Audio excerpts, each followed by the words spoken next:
हमारी आज की मूवी का नाम है फियरलेस, जो 2006 में रिलीज हुई थी। ये मार्शल आर्ट्स के स्पिरिचुअल गुरु युएनजे की बायोग्राफी है। मार्शल आर्ट्स के गुरु एंडी का एक बेटा है हु, जिसकी उम्र 10 साल हो चुकी है, लेकिन अभी तक एंडी ने उसे जरा भी ट्रेनिंग नहीं दी। इसके पीछे एक वजह है और वजह यह है कि ह्यू अस्थमा की बीमारी में मुब्तला है। एंडी के जितने भी दोस्त थे उन सब ने अपने बच्चों को अच्छी खासी ट्रेनिंग दे रखी थी, लेकिन एंडी अपनी ये ख्वाहिश पूरी नहीं कर सकता था। ह्यू का एक दोस्त है जिनसन, वो पढ़ने लिखने में बहुत अच्छा था। ह्यू का सारा होमवर्क जिनसन ही किया करता था। जिनसन ह्यू का होमवर्क करता है और ह्यू बैठकर कुंग फू मास्टर की ट्रेनिंग करता रहता था। उसका बाकायदा तो कोई उस्ताद नहीं था, लेकिन उसने अपने फादर को ट्रेनिंग करते हुए देखा था, इसलिए वो काफी सारी चीजें सीख चुका था। जू नाम के कुंग फू मास्टर ने एंडी को चैलेंज किया। एंडी फाइट के इस चैलेंज को एक्सेप्ट कर लेता है। ह्यू समझता है कि उसका ये फादर फाइट जीत जाएगा। उसे लगता था कि जू उसके फादर के सामने कभी नहीं टिक सकता। जब मुकाबले का दिन आता है तो दोनों के दरमियान बड़ी जबरदस्त फाइट चल रही होती है कि एंडी उस पर एक ऐसा अटैक करता है जिसकी वजह से उसकी जान भी जा सकती थी, लेकिन एंडी अपने हमले को बीच में रोक लेता है। मौका पाकर जू उसे हरा देता है। ह्यू बड़े शौक के साथ सारी फाइट देख रहा होता है। वो बड़ा हैरान होता है कि उसके बाप ने अटैक क्यों रोका था। उसका फादर ये फाइट हार जाता है। फिर जू का बेटा एंडी के बेटे ह्यू को चैलेंज करता है। ह्यू उसका चैलेंज एक्सेप्ट कर लेता है, इस बात के बावजूद कि उसकी जरा भी ट्रेनिंग नहीं है और जू का बेटा ट्रेन शुदा है और जू का बेटा बहुत एक्सपर्ट है। जब उन दोनों के दरमियान फाइट होती है तो ह्यू ये फाइट हार जाता है। जू का बेटा उसे खूब मारता है, लेकिन ये हार उसके लिए बड़ी टर्निंग पॉइंट साबित होती है। वो फैसला करता है कि वो सबसे बड़ा कुंग फू मास्टर बनेगा, ना सिर्फ बड़ा बल्कि पावरफुल भी और खतरनाक भी।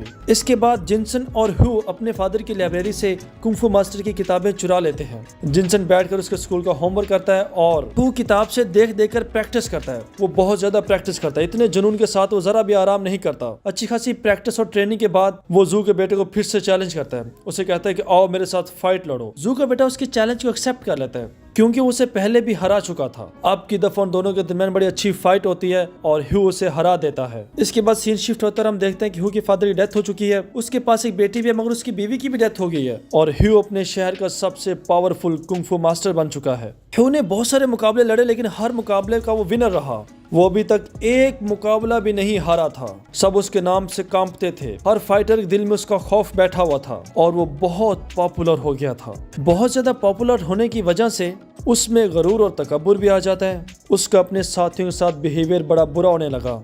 वो अपने फादर के तमाम असूलों को भूल गया। वो शराब पीता, अय्याशियां करता, कभी कभी इतनी ज्यादा शराब पी लेता कि वो अपने घर जाने का रास्ता ही भूल जाता और घर में उसकी बेटी उसका बैठकर इंतजार करती रहती। उसका दोस्त जिनसन अब एक बहुत बड़ा बिजनेसमैन बन चुका है। वो शहर में एक रेस्टोरेंट चलाता है। ह्यू उसके रेस्टोरेंट पर जाता है, वहाँ पर खाना खाता है, मुफ्त की शराब पीता है और अपने चेलों को भी वहाँ पर बहुत सा खाना खिलाता है। तब जिनसन का मैनेजर उसके पास आकर कहता है कि देखो, ह्यू ने पिछले 1 साल से आपका 1 रुपया भी अदा नहीं किया। ये खुद भी खाना खाता है, शराब पीता है और अपने दोस्तों को भी खिलाता पिलाता है।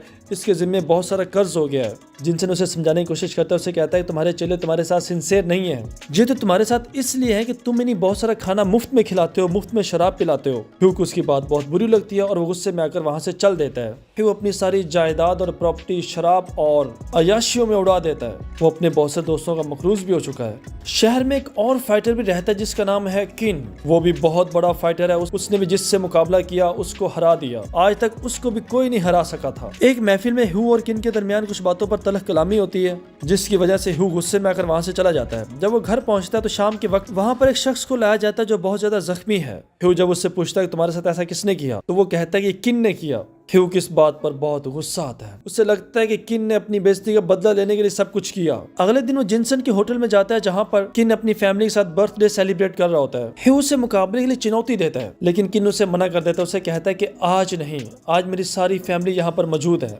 आप ये फाइट कल पे रख लें। लेकिन ह्यू से कहता है कि मुकाबला आज ही होगा। अगर आप मुझसे मुकाबला नहीं करेंगे तो फिर आपको मेरे सामने माथा टेकना होगा और मुझे अपना गुरु तस्लीम करना होगा। अब किन ये बात तो तस्लीम नहीं कर सकता था। वो चुनौती को कबूल कर लेता है। ह्यू शदीद गुस्से में है। दोनों के दरमियान बड़ी जबरदस्त फाइट होती है। ह्यू उस पर बड़े ताबड़तोड़ हमले करता है। इन हमलों के दरमियान वो एक जबरदस्त अटैक किन की छाती पर करता है। उस अटैक की वजह से उसे हार्ट अटैक आता है और वो मर जाता है। इस तरह ह्यू ये फाइट जीत जाता है। जब वो घर पहुंचता है तो वो देखता है कि उसकी मॉम की लाश बेड पर पड़ी है। फिर उसे अपनी बेटी का ख्याल आता है तो वो भागता हुआ अपनी बेटी के रूम में पहुंचता है। वहां पर वो देखता है कि उसकी बेटी को भी कत्ल कर दिया गया है। ह्यू समझ जाता है कि ये सब कुछ किन के फॉलोवर ने किया है अपने गुरु की मौत का बदला लेने के लिए। अब ह्यू अंदर से टूट जाता है। ह्यू के चेले एक शख्स को पकड़ कर ले ले आते हैं वो ह्यू को बताता है कि किन ने तुम्हारे चेले को इसलिए मारा था कि उसने किन की वाइफ के साथ बड़ी बदतमीजी की थी। अब ह्यू को मजीद दुख होता है। वो अपनी मॉम और अपनी बेटी को दफनाने के बाद ये शहर छोड़ने का फैसला करता है। वो एक जहाज में बैठ जाता है और जहाज कहाँ जा रहा है उसे कुछ नहीं मालूम, क्योंकि ह्यू तो बस इस शहर से जाना चाहता था। अगले 6 माह वो आवारा गर्दों की तरह भटकता रहता है, कभी इधर कभी उधर।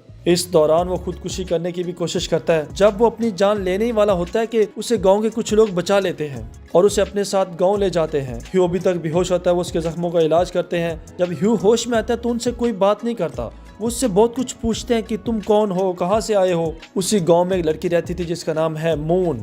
वो ह्यू की बहुत देखभाल करती है। ह्यू इतना कमजोर और लागर हो चुका था कि किसी को भी उम्मीद नहीं थी कि ह्यू कभी अपने पांव पर खड़ा हो सकेगा। लेकिन मून की दादी कहा करती थी कि वक्त के साथ साथ इंसानों के तमाम जख्म भर जाते हैं, और ऐसा ही होता है। ह्यू आहिस्ता आहिस्ता ठीक होने लगता है। एक दिन मून ह्यू को नदी के पास ले जाकर उसके सर के बाल और दाढ़ी काट देती है। अब ह्यू एक नौजवान लड़का लगता है। वो मून के साथ खेतों में काम करता है और उसी के घर में रहता है। इस तरह उसे 1 साल बीत जाता है। मून के गांव का एक बच्चा दूसरे गांव से गाय चुराने जाता है और वहां पर पकड़ा जाता है। वो उसे सजा के तौर पर मारने लगते हैं कि मून की दादी और उसके कबीले के लोग उस कबीले से जाकर माफी मांगते हैं कि इसे छोड़ दिया जाए, लेकिन वो नहीं मानते। तब ह्यू बोलता है कि इस बच्चे की सजा मुझे दे दी जाए। उस कबीले के कुछ कवानीन होते हैं कि अगर बच्चा जुर्म करेगा तो उसकी सजा बच्चे को मिलेगी, और अगर कोई बड़ा जुर्म करेगा तो उस शख्स को कबीले के सरदार से लड़ना होगा। अब कबीले के सरदार और ह्यू के दरमियान लड़ाई शुरू हो जाती है। ह्यू इस लड़ाई के दरमियान अपना डिफेंड भी नहीं करता और ना ही अपनी पावर का इस्तेमाल करता है, क्योंकि वो ये बात सीख चुका है कि इसी पावर का इस्तेमाल करके उसने सब कुछ खो दिया। कबीले का सरदार उसे बहुत मारता है। ह्यू को मार खाता देखकर दादी उसे मोटिवेट करती है। उसे कहती है कम से कम अपना दिफा तो करो।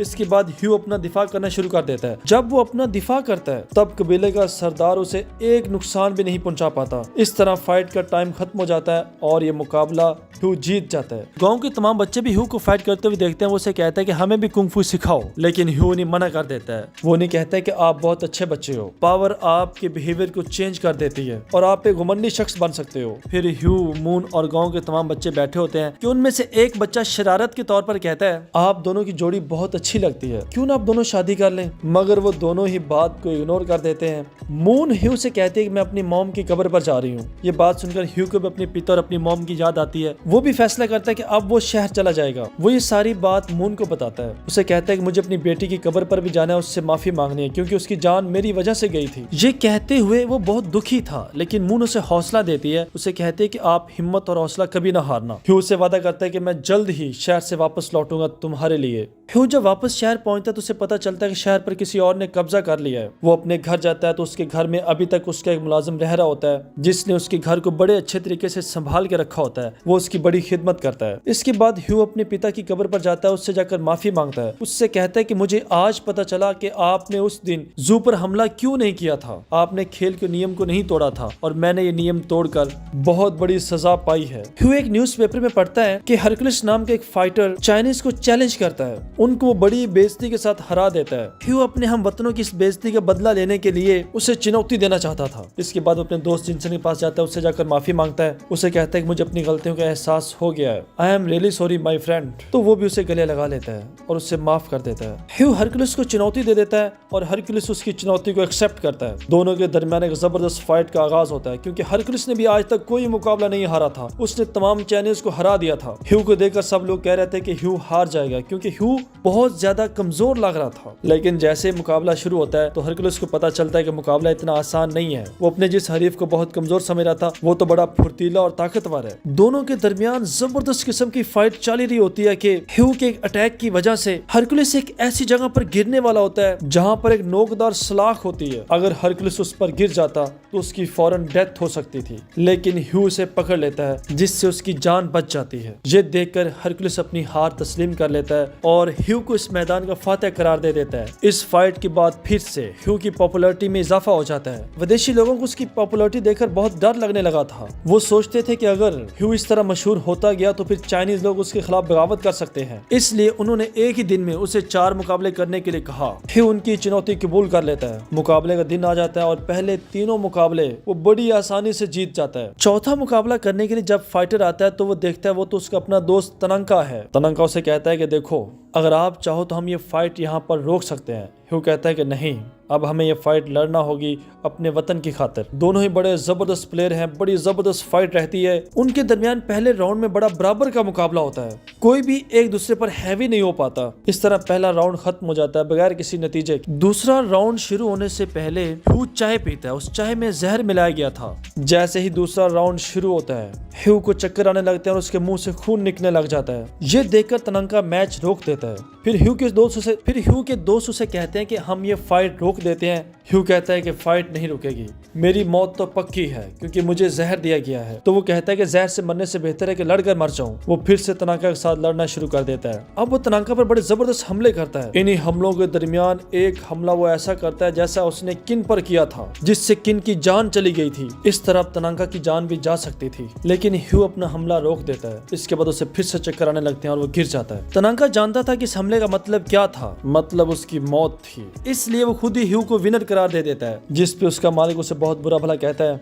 लेकिन वो उससे कहता है कि इस खेल का असल विनर वही है। ह्यू बहुत ज्यादा जख्मी था और वो जख्मों की ताब न लाते हुए अपने दोस्त जिनसन के बाजों में सर रखता है और मर जाता है। फिर आखिर में हम देखते हैं कि ह्यू की आत्मा कुंग-फू का खेल खेलते हुए मून के गांव में पहुंच जाती है। मून गांव से बाहर खड़ी होती है और वो वहां पर ह्यू की मौजूदगी को महसूस करती है और मुस्कुरा देती है। यहाँ पर ये मूवी खत्म हो जाती है। आपको ये मूवी कैसी लगी कमेंट करके जरूर बताइएगा।